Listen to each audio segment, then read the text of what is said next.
Okay, this is a very quick review of the Zodiac ZMX-03 watch.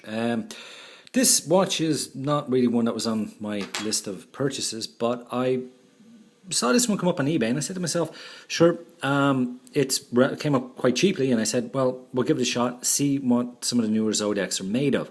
One of the problems I have with a lot of the newer Zodiacs is that they've moved away from the traditional Swiss automatic style, and even the likes of the Oceaneer is using a modified Chinese movement.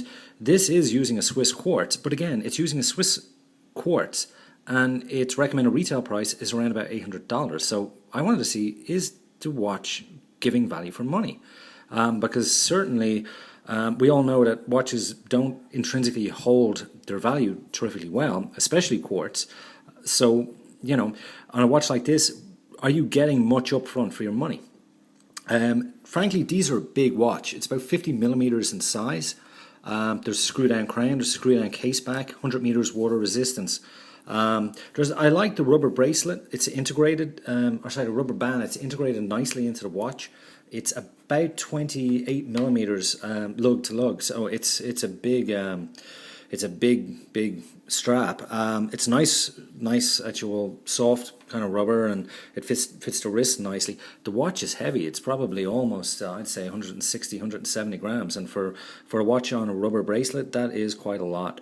The dial has raised markers. There's not a huge amount of lume on this watch, which is not surprising because the real selling feature of this watch is the integrated LED lighting system. There is knurled kind of screw down locks there, so you can lock the buttons. Again, it's really just aesthetic for a watch with only 100 meters water resistance. It's not a practical feature of the watch.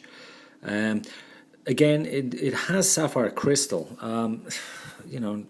It is not the nicest looking bit of glass I've ever seen over the front of a watch. I have problems with the functionality of this watch, and after wearing it for a couple of days, the chronograph features are pretty much useless on it. It does have our lower register here, which has got two separate hands, so every 30 seconds one hand kind of advances, and that's how you can time up to 24 hours. But in practical terms, it's very, very difficult. It's like trying to add up an abacus on the fly. Not easy to use. I know some people are going to probably pipe in and say, but again, a watch needs to be usable at a very quick glance. There is a tachometer gauge on the exterior of this watch, but again, the limitations of the quartz movement do render a lot of the the features of, if you know how to use a tachometer, it renders them a little bit less than useful. So again, it's more aesthetic than functional. At the side, we have a switch which presses in, and this is for the lighting system. So if we go close in on the dial, you can see where the dial is raised from the face. There's a group of LED lights that illuminate when you press that button, stays on for 3 or 4 seconds, and then goes down. And it's a nice feature, but is it it's worth $700-800? It's more of a gimmick that you'd expect on a $200 watch, in my opinion. But anyway, we have a quick look over. I've already removed the case back on this watch, and I've removed the illumination system. We can put it back in. There's a little run out of battery ticking away there. I think it's, 375 or something like that. Again, there's very few details on these watches. Even on the Zodiac website, it doesn't tell you what batteries they take. The LED light module takes a separate battery as well. This watch, oh, by the way, this watch is really well used. So the PVD is a load of marks. I'm sure they're much nicer in person. The movement in this is a Ronda movement, and it's a 5010B movement. It's about a $50 or $60 movement, so it's less than 10% of the advised retail price of this watch. The LED light module is this fella here, Energizer little battery. It's a CR 2032 battery in it. Again, I couldn't find this out because when I got the watch, this battery was out, so I had to open it up. But I couldn't find out online what battery I needed.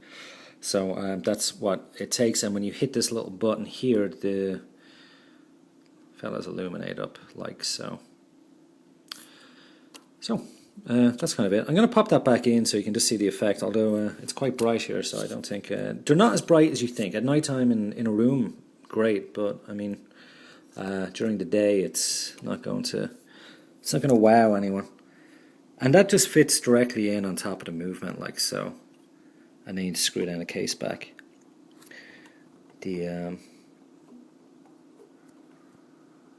Sorry, just 1 second, I'll put this down for one moment.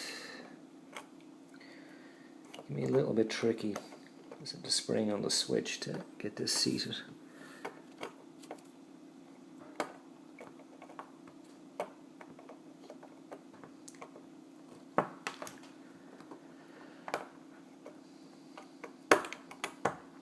Okay, I'm just screwing back on the case back.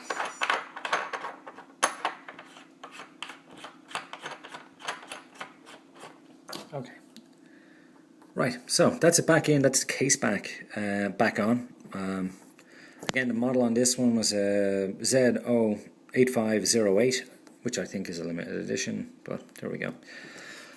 So, we have it back in, there's our front, and if we give this a quick hit the all button, there's our illumination firing away. And then it kind of, what's quite nice about it is it does pulse down like so. Is it worth $800? No, it's worth, I think, you know, if you can get one of these for about $250 new in a box, you're doing well. Anything more than that, I can't see it. In value terms, no.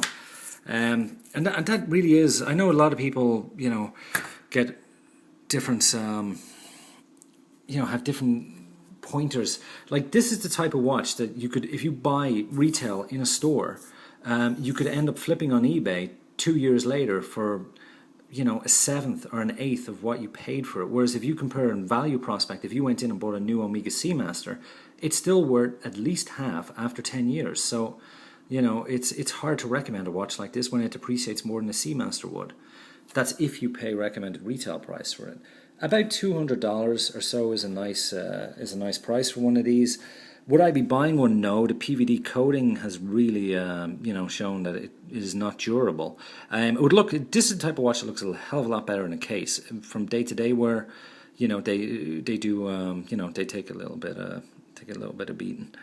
That's it. Again, I'm not knocking Zodiac. I'm just saying a lot of this newer stuff is leaving me cold. It doesn't, in my opinion, represent a good value prospect for what was once a very, very good brand that made some fine automatic timepieces. Thanks for looking.